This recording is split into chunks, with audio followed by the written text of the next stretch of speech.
My name is Professor Patrick Ndavimuya, Associate Professor of Obstetrics and Gynecology and Epidemiology from the University of Nairobi. You know, when you look at the drivers of FGM, first we say it's a cultural issue, it's a religious issue. When we ask which religion, even the Holy Quran does not prescribe female genital mutilation. And when we talk to the imams and the leaders of the Islamic faith, it is not there. Okay? We look at the other drivers. Then we hear it has moved to the health sector.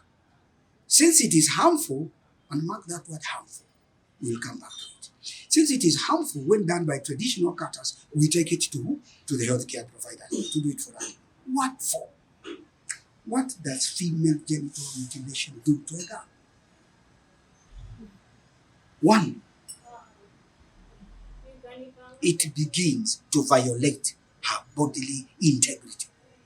Some girls and women have died because of female genital mutilation. Take an example of a 9-year-old, 8-year-old who undergoes FGM. And in those communities and traditions where she gets married when she's very young, and she enters childbearing when she's maybe 13 years, the body has not grown for that baby. The next thing when she goes into labor, if she does, we call it obstruction. That baby can't pass. When that baby obstructs, first of all, that baby will die.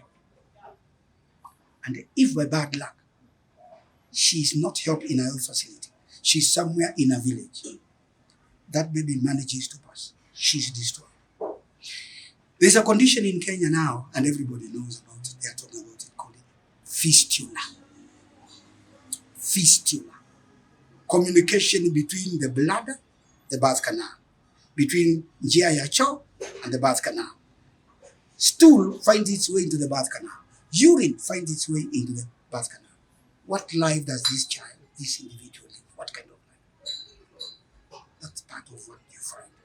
2, the baby is dying. No, when the baby is there, this young girl was pregnant. Yes, an intended pregnancy, but that baby dies. Or if the baby is born alive, may develop cerebral palsy. What is cerebral palsy? What is the life of that child? Female genital mutilation has other consequences. There are other chronic, lifelong complications that occur to these women. Medical, I'm talking about. Mental health. We must never forget the mental health consequences of female genital mutilation. The anxieties that these women live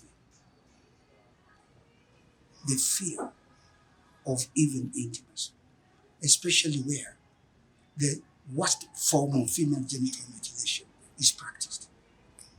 We call it infibulation, where after the cutting and the mutilation, then they sew and bring together the parts of the outlet and leave just a small opening for menstrual blood flow and urination. It becomes a nightmare. And we have evidence, and because our work is about evidence generation, we have evidence on the harmful effects of female genital mutilation to men. Forget the women, to men.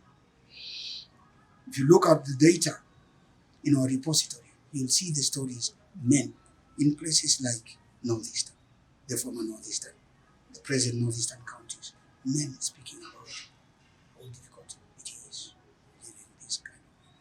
So please. So why do we train healthcare workers? So why? Now with that kind of context, within that context, we are saying we want healthcare workers to be one, champions of change.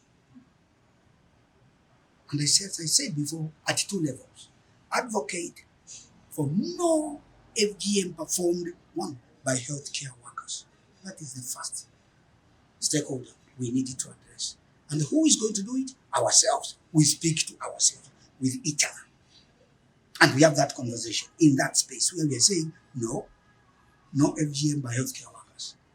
Secondly, We want to make sure the healthcare workers are the sources of change in the communities. When the communities come and they request us to provide this, then it's upon us. And we must build that competency in healthcare providers to be able to diplomatically show why it should not happen. And if possible, begin mobilizing our clients, those who frequent the health facilities, to send the same and sow this seed of FGM that is of no purpose in their own homes, with their women, when the women meet in their chamas. This lady who has met us and has gotten that message takes the message to her or contemporaries. And we sometimes say, and in case it is during care when they are pregnant, we make sure we begin sowing that seed that in case the baby you are carrying is a female, we would want you to be there to protect that girl from FGM. Today, during the meeting, it was very nice when the lady from Garissa said her two daughters have not gone through it. Why? She's empowered. She has gone to school. Keep girls in school.